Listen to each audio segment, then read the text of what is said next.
अपने जनपद से जुड़ी हर खबर को देखने के लिए इंडिया लाइव न्यूज़ को तुरंत सब्सक्राइब कीजिए और साथ ही बेल आइकन को भी दबाइए। हमारी जो स्कूलिंग की अगर हम बात करें, पहले कोचिंग ये होता था कि बच्चा 12th पास आउट हो जाता था और उसको उसकी प्रिपरेशन करनी होती थी, तब जाके वो बच्चे कोचिंग को ज्वाइन करते थे।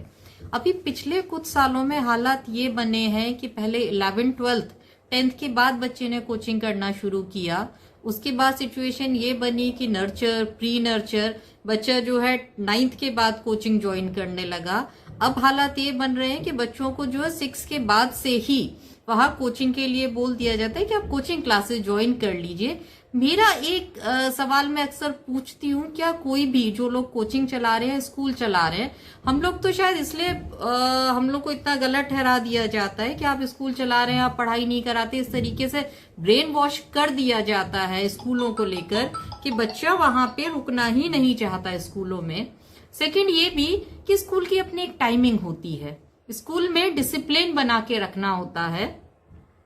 मैं कोचिंग की बात करूं, कोचिंग की अपनी अपनी बच्चा 1 घंटे के लिए जाता है, घूमता है, फिर आ जाता है। और काफी बच्चों को मैं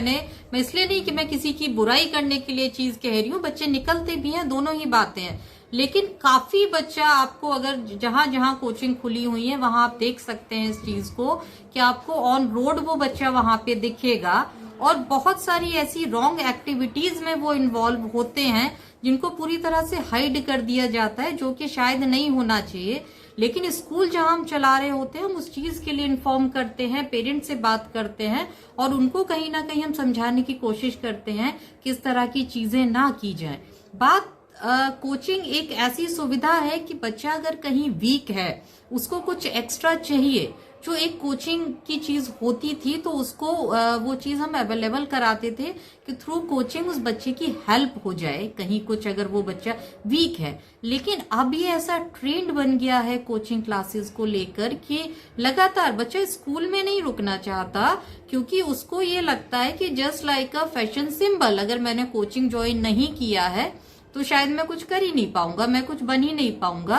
तो मैं हमेशा एक सवाल मैं अपने पेरेंट्स से भी पूछती हूँ, या पिछले जितने भी इतने सालों में एक कोचिंग जहाँ पे शायद कितने फिरोजाबाद में ऐसे कोचिंग सेंटर्स हैं, या कितने हमारे यहाँ से ऐसे सिलेक्शन होते हैं, मैं चाहे स्कूल की बात हो रही हो या कोचिंग्स की बात हो रही हो, जहां हम ये कह सकें कि हाँ हमारे फिरोजाबाद से इतने बच्चे सेलेक्ट हुए हैं। और ये बात मैंने एक बार पहले भी रखी थी कि अगर वाकई कोई कोचिंग ऐसी है वो अपना रिजल्ट डिक्लेयर करें, सॉरी टू से अगर उन्हें ये बात मेरी खराब लगे तो आप अपना रिजल्ट डिक्लेयर करें और आपकी कोचिंग से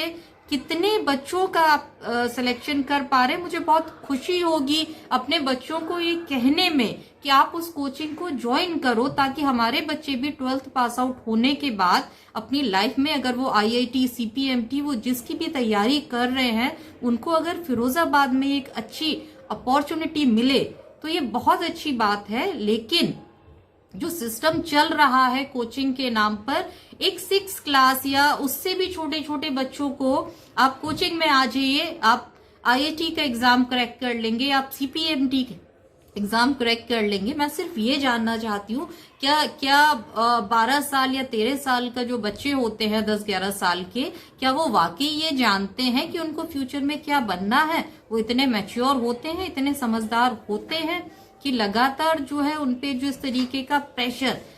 एग्री कि पेरेंट के बहुत सारे ड्रीम होते हैं अपने बच्चों को लेकर। लेकिन मेरी जितने भी अभिभावक हैं, प्लीज आप सभी से मेरी एक रिक्वेस्ट है, जो रियलिटी है आप उसको भी समझने की कोशिश करें, क्योंकि मैंने कई बार ऐसे केस देखे हैं। मेरे यहाँ से जो बच्चे 10th पास आउट होकर कोचिंग करने गए, उन्होंने 2 साल कोचिंग के बाद फिर आके उनको ये समझ आया और उसके बाद जाके उन्होंने ये एडमिट किया कि ये हमारा एक बहुत बड़ा गलत डिसीजन था, सिर्फ एक लोगों के बहकावे में आकर, उनकी बातों में आकर कि नहीं हमें कोचिंग कर लेनी चाहिए। आप अगर अच्छे हैं, आपके हार्ड वर्क से बढ़ के कोई चीज नहीं है, तो मेरी जितने भी बच्चे हैं, जितने भी अभिभावक हैं, आप सभी लोगों से एक मेरी रिक्वेस्ट है, बच्चे को आप जहां भी, लेकिन किसी के बहकावे में ना आए या भ्रमित ना हो, आप बहुत सोच समझकर अपना फैसला लें। अब बात आती है कोचिंग की टाइमिंग की, तो एक चीज मेरी सरकार से भी मेरा एक सवाल है, सीबीएसई बोर्ड से भी मेरा एक सवाल होता है हमेशा। हम लोग एक पूरा बड़ा इंफ्रास्ट्रक्चर बना के जहां सारे जो उनके मानक होते हैं उनको पूरा करके एक स्कूल को तैयार करते हैं, physics lab, chemistry lab, bio lab, जितनी भी उनकी रिक्वायरमेंट होती हैं उसके अकॉर्डिंग क्लास का रूम का साइज, वो सारी चीजें हम उस तरीके से अवेलेबल कराते हैं, और फिर भी जो है हमारे ही ऊपर इतने सारे रिस्ट्रिक्शंस हैं। अब सवाल ये उठता है कि बच्चा फ्रीडम चाहता है तो वो स्कूल उस फ्रीडम को कैसे प्रोवाइड करे। बच्चा अगर ये कहे मुझे एक पीरियड लेके चले जाना है तो क्या स्कूल उनको इस चीज के लिए अलाउ करे, क्योंकि वो कोचिंग वाली सारी चीजें स्कूल में चाहते हैं। समझने वाली चीज ये है, क्या स्कूलिंग एक जो हमारा विद्यार्थी जीवन होता है और जिस प्रकार से, क्या स्कूल में क्या सिर्फ बुकिश नॉलेज ही सब कुछ है? स्कूल उसके साथ साथ बच्चों को बहुत कुछ सिखाता है। बहुत सारी एक्टिविटीज हैं जिनमें जो हमारी सामाजिक दायित्व होते हैं, हमारी जिम्मेदारियां होती हैं, स्कूल बच्चों को वो भी सिखाने का प्रयास करता है, जो कोचिंग क्लासेस में कभी भी संभव नहीं है, क्योंकि वहां बच्चा सिर्फ कुछ समय के लिए जाता है। हम यहाँ स्कूल में बच्चों के साथ तकरीबन 6 घंटे मेहनत करते हैं, और उसके बाद भी हमें ये कहा जाता है कि आप लोग क्या कराते हैं स्कूल्स में। हमें कोचिंग भी आप अगर बच्चों को जरूरत है वो बच्चा करे, हम उसके खिलाफ नहीं हैं। लेकिन जो उससे भी बड़ा मुद्दा है वो ये कि कोचिंग क्लासेस का समय क्या रहेगा। क्या कोचिंग क्लासेस का समय वही होना चाहिए जो स्कूलों का समय है? जबकि हकीकत ये है कि कोचिंग क्लासेस का जो टाइम है वो हमेशा स्कूलों के बाद होता है, ताकि बच्चा जिसको जरूरत है वो उन क्लासेस को ज्वाइन कर सके। उसकी जो कमजोरियां हैं, उसे ऐसा लग रहा है कि मैं कहीं पिछड़ रहा हूं, तो कुछ एक्स्ट्रा क्लास लेके उनको वो पूरा कर सके। अभी कुछ दिनों पहले जो कार्रवाई हुई है हमारे रेस्पेक्टेड डीएम सर की तरफ से और डीएस सर की तरफ से, वो निश्चित तौर पे बहुत ही एक अच्छी पहल थी एक स्कूलिंग की तरफ अगर मैं बात करूं तो। और वहां ये देखा भी गया कि स्कूलों में वो मानक पूरे किए गए जो लॉकडाउन को लेकर सरकार की तरफ से जितनी भी चीजें थी, स्कूलों ने उनको काफी हद तक पूरा करने की कोशिश की है। लेकिन जिन कोचिंगों पे जिनकी चेकिंग की गई वहां पे ये मानक पूरे नहीं किए गए थे। तो हमें इस बात को समझने की बहुत ज्यादा जरूरत है कि बच्चों को लेके कौन ज्यादा प्रयासरत है और कौन ज्यादा उन बच्चों के साथ मेहनत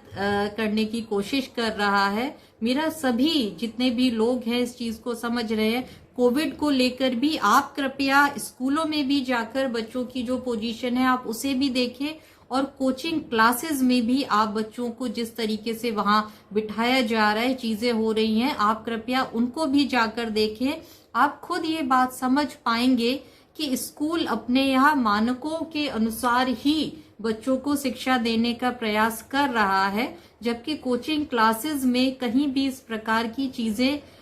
जो चेकिंग के दौरान नहीं पाई गई। और इसीलिए ये आदेश हुए कि इन कोचिंग क्लासेस को एक हफ्ते के लिए वो जब तक अपनी सारी चीजों का पेपर वर्क कंप्लीट नहीं करते हैं उनको बंद रखा जाए। लेकिन इसे हम अपना दुर्भाग्य कहें या क्या कि उसके बाद भी अगले ही 1-2 दिन में कोचिंग क्लासेस फिर से शुरू हो गई और कार्रवाई का कोई भी असर उन पर नहीं हुआ। तो इसे भी मैं अपने फिरोजाबाद जिले का दुर्भाग्य ही कहूंगी कि अगर कोई एक अच्छा प्रयास किया भी जाता है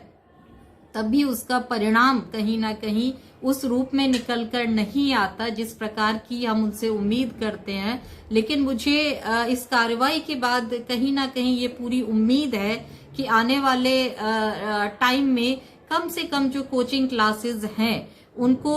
उनका समय बदलने के लिए जरूर बाध्य कर दिया जाएगा कि वो अपना जो समय है वो स्कूल्स के बाद ही रखें, ताकि जो स्कूल हैं वहां भी शिक्षा पूर्ण रूप से सुचारू रूप से चल सके।